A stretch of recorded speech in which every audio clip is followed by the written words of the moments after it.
어려운 철학책을 한 글자 한 글자, 한 문장 한 문장 함께 읽으면서 설명해 드립니다. 안녕하세요. 철학책을 강독해 준 남자 철강남입니다. 지난 시간 우리는 이 힘이 고정되어 있는 것이 아니라 사물의 내재와 외화를 왔다 갔다 하는 운동이라고 알아보았는데요. 이 힘의 운동을 통해서 우리는 우리의 감각의 영역을 넘어서는 그런 세계를 상정하게 된다고 헤겔은 이야기하고 있어요. 힘이 전개되는 그런 장, 발생과 소멸이 되고 있는 그런 현상을 넘어서서 이것을 가능하게 하는 것이 어떤 사물의 본질이라고 보기 때문에 힘이 전개되는 그런 장을 넘어서는 세계, 그렇게 상정된 초감각계를 헤겔이 무엇이라고 이야기하는지 한번 읽으면서 알아가 보도록 하죠. 우리가 함께 읽을 곳은요, 84쪽 마지막 문단부터입니다. 초감각계의 상정, 일자와 매체, 유발하는 것과 유발되는 것의 상호 이행적인 힘의 유의에 따라 발현되는 현상일 뿐이며, 오성은 그러한 현상 너머에서 무제약적 보편자로서의 힘을 사물의 본질 내지 사물의 법칙으로 사유하며 그렇게 함으로써만 현상 이면의 초감각계를 설정한다. 헤겔은 어떤 절대적인 진리에 대해서, 가장 보편적인 진리에 대해서 우리 인간은, 우리 이성은 알아가려고 부단히 노력한다고 생각을 해요. 그런데 그걸 한 번에 절대적인 진리가 확 들어오는 것이 아니라 그 진리를 가고자 하는 단계와 과정이 있다고 이야기를 해요. 마치 아이가 점점 발달하여 성인이 되는 것처럼 말이죠. 그래서 우리가 처음으로 확보할 수 있는 지는 감각적 확신에서의 그런 그런 알미라고 이야기를 하고 있는데요. 그래서 지금 내가 눈앞에 보고 있고 지금 내가 듣고 있는 우리의 감각기관을 통과해어 온 지금 생생하게 살아있는 것이 구체적인 어떤 개별을 분명하게 알고 있다고 생각했는데, 그것은 모두 있다, 무엇이다, 지금, 여기라고 하는 이런 보편자에 매개되어 있음을 깨달았죠. 그래서 우리는 감각적 확신의 단계를 넘어서서 지각의 단계로 왔습니다. 그러나 지각에서 사물과 의식의 관계를 보며 어떤 것이 더 본질일까, 어떤 것이 더 분명하고 확실한 것일까 이렇게 찾으려고 노력했는데, 그러다 보니 현상과 물 자체의 구분은 그것이 발현되는 힘과 수렴되는 힘, 모아지는 힘, 이것의 구분이었을 뿐 어느 한쪽에 본질적인 것을 들 수가 없었다라고 하며 이 힘의 운동을 발견하고 오성으로 왔습니다.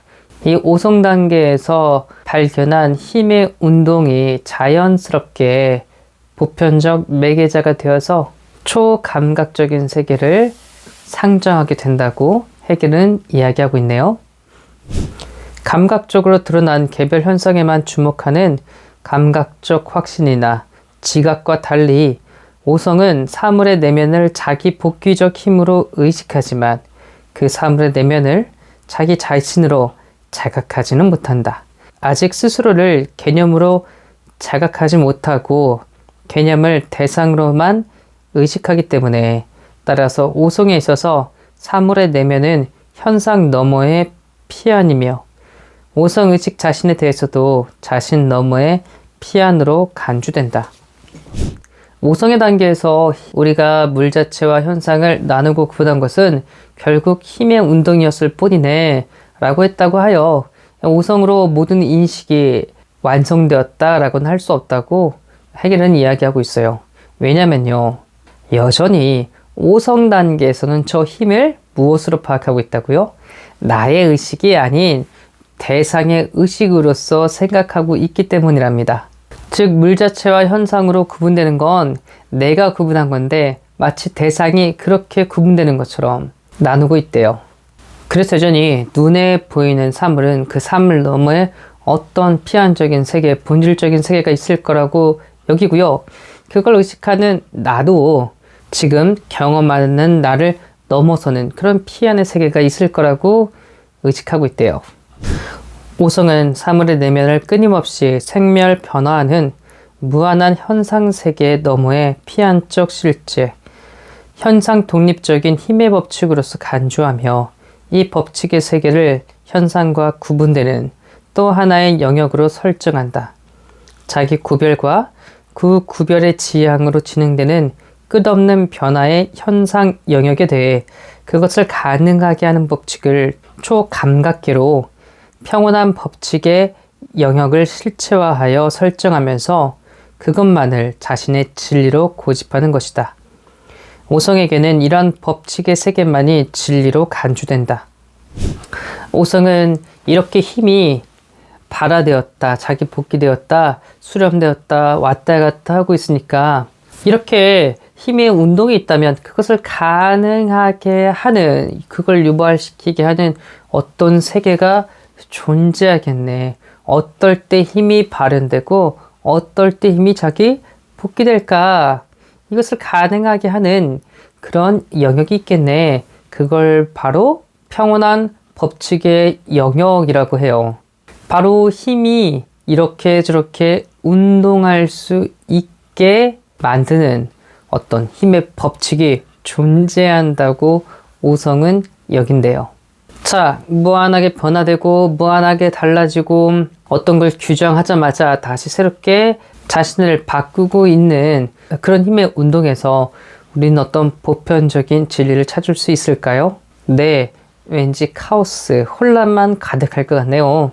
그래서 오성에서는 저 평온한 법칙의 세계를 진리의 세계라고 여기고 있다고 해겔은 이야기하고 있어요. 이와 같이 오성에 있어서는 힘에 따라 변화하는 현상 세계와 다시 그러한 감각 영역을 넘어선 초감각적 법칙의 세계가 이원화된다. 힘의 유의 결과인 생성과 소멸의 현상계에 대해 오성은 현상의 법칙을 실체화하며 그러한 법칙 세계를 현상 너머의 사물의 고요한 내면, 고요한 법칙의 왕국으로 정립하는 것이다. 86쪽 위에 박스를 보시면요. 변화는 운동이 가득한 저 힘의 세계와 구별되고 분리되는 고요한 힘의 세계, 고요한 법칙의 왕국을 도식으로 표현하고 있으니까요. 참고해서 머릿속에 그림을 좀 그려놓으시면 좋을 것 같아요. 해결은 이야기하고 있습니다. 안타깝게도 제가 아까 이야기했듯이 우리 오성 단계는 여전히 저 힘을 자기 의식이 아닌 대상의 의식으로 놓고 있기 때문에 사물의 법칙과 진리를 알고 싶어서 현상계와 초감각계를 설정하게 되었다라고 이야기를 하고 있어요. 자고로 인식이란 어떤 것에 대한 규정입니다. 사과라는 대상이 있어요. 그 사과라는 대상에 대해서 빨갛다, 동그랗다, 향이 좋다 라고 하는 것이 사과에 대한 규정이에요. 그런데 그 사과를 보고도, 사과를 먹고도 사과의 향기를 맡았음에도 불구하고 누군가가 사과라는 뭔가요? 사과란 무엇이에요? 무슨 맛이에요? 라고 했을 때 말을 할 수 없다면 과연 나는 사과를 먹었다고, 사과를 알고 있다고, 경험했다고 말할 수 있을까요? 그러니 저 복잡하고 무한한 운동성을 가지고 우리는 진리를 찾을 수 없고 삼을 수도 없습니다. 분명히 내가 사과는 먹었고 사과는 만졌고 보았겠죠. 향기를 맡았겠죠.